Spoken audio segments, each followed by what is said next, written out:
Alright, I'm going to come out and admit it, I was wrong about the Pixel 9 Pro. It's actually why I don't like doing these reviews so early in the life cycle, and I try to avoid it. Instead, I like to launch my videos a few weeks later, because you really need to spend a good bit of time to get to know the nuts and bolts of a smartphone. So here is why I was wrong about the Pixel 9 Pro. Let's talk about that.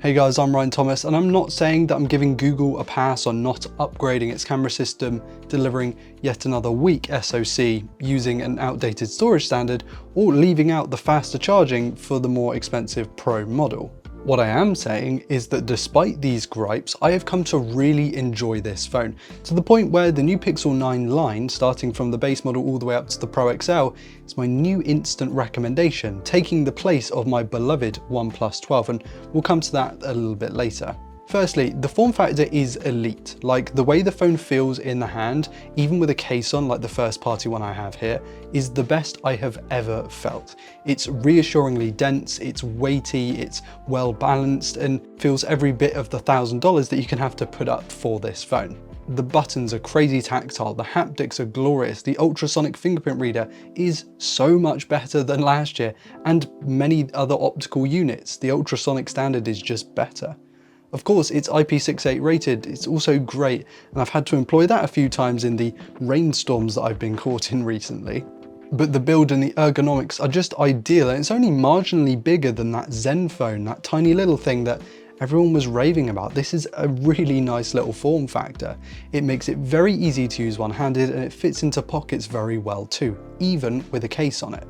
I'm also far less concerned about performance now than I was before. It's still a pig in high-end 3D games and can and will stutter at times. This is a ways off elite level performance, but outside of those games, darting around the OS, browsing social media, stuff that you generally do on your phone, this is more than capable for many people. If you don't need the best of the best, and most don't, trust me, the Pixel 9 Pro packs enough punch to have your back. Although I'd caveat this with, I'm not sure I can guarantee that this is going to stay fast for another 3 or 4 years down the line. That's not to say it wouldn't, but I just don't have that same confidence in it like I do with Qualcomm's chips, post Snapdragon 810 of course. Google not shipping its phone with Android 15 is, again, not as important as I probably made out in the video. Like, sure, it would have been nice to get Android 15 with the phone, and we've yet to see if this delay is going to affect how many fewer guaranteed Android versions we get, given they guarantee the years of support, not the number of upgrades.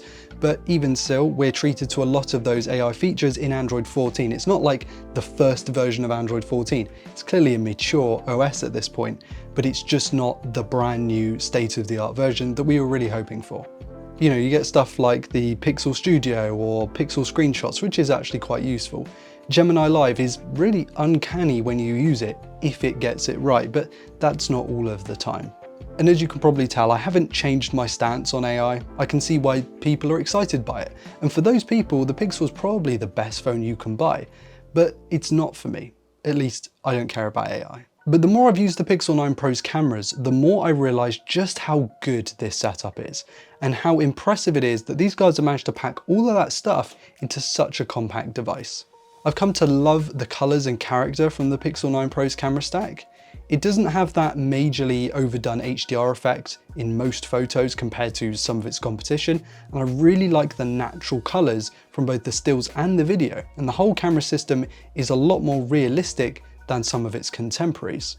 I still prefer Hasselblad colours of some other phones, but what Google is doing here really isn't far off that in terms of tonal capture, and unlike certain other phones, Google is able to retain a lot of detail and sharpness throughout its lenses, and bring in a lot more dynamic range to boot. The ultra-wide sports a really large field of view this time around, and it is great for getting those dynamic looking shots. It's probably one of the better ultra-wides I've tested in a phone, but I'm not sure I use it all that much. And though the 5x tele might not be the most insane we've ever seen, it's a step up from last year and actually looks really usable beyond the 5x optical limit, with Google employing a pretty natural looking sharpening process at some of those higher digital ranges. There is still a point where sharpness and detail really drop off, and of course it's using a lot of this computational stuff to try and create details and fill them in, but between about 0.5x and 10x, images just look really good out of this phone. I'm not gonna lie to you lot, I don't take a lot of selfies. I mean, look at me.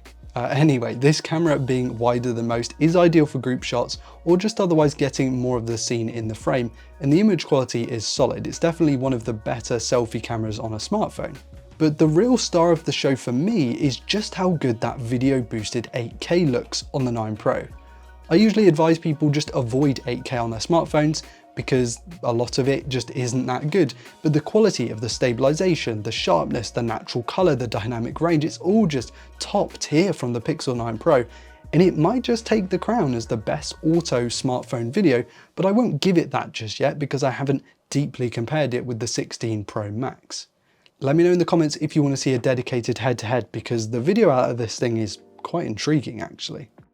What I wasn't wrong about in my initial review is the screen. This thing is genuinely elite. It gets so much brighter than many other devices on the market and makes doing anything outside just a lot easier if it's a sunny day. I have no scientific way to back this next statement up, so take it with a massive pinch of salt, but I think that this might be the best phone screen on the market right now, or at least it is when I hold it in my hand next to the S24 Ultra, next to the iPhone 16 Pro Max, next to the OnePlus 12. I'm just seeing more here. It's world class, and even at its smaller size, it is still really nice for watching YouTube videos and playing games, even compared to the bigger screens on the market. And if you go for the Pro XL, you're just going to get an embiggened version of this. It might not match the OnePlus on battery life, but the more I spend time with the 9 Pro, the more I just think, yeah, this is more than enough battery for most people, probably myself included, to be honest. Most people I know charge their phone on their bedside stand overnight, and so you don't need a 2-day battery for that, or a 6,000 mAh battery. You don't need the rapid charging. And again, I'm not giving Google a pass for including 27-watt charging on its $1,000 smartphone, but I can start to see that actually in the real world for non-phone geeks, so people unlike myself, it's not really going to matter all that much, and it's more than quick enough for most people. The Pixel 9 series replaces the OnePlus 12 as my instant recommendation because despite its drawbacks, it seems to do a lot of what people actually want in the real world, i.e. not us phone nerds. And since the base Pixel is so good this year, I'm not even convinced you even need the Pro. But for those who do want top tier cameras, an elite display, the most complete AI package in terms of usability, heaps of guaranteed support, superb battery life, and a phone that just feels its price, the Pixel 9 Pro might be the best phone for that. This might be my phone of the year.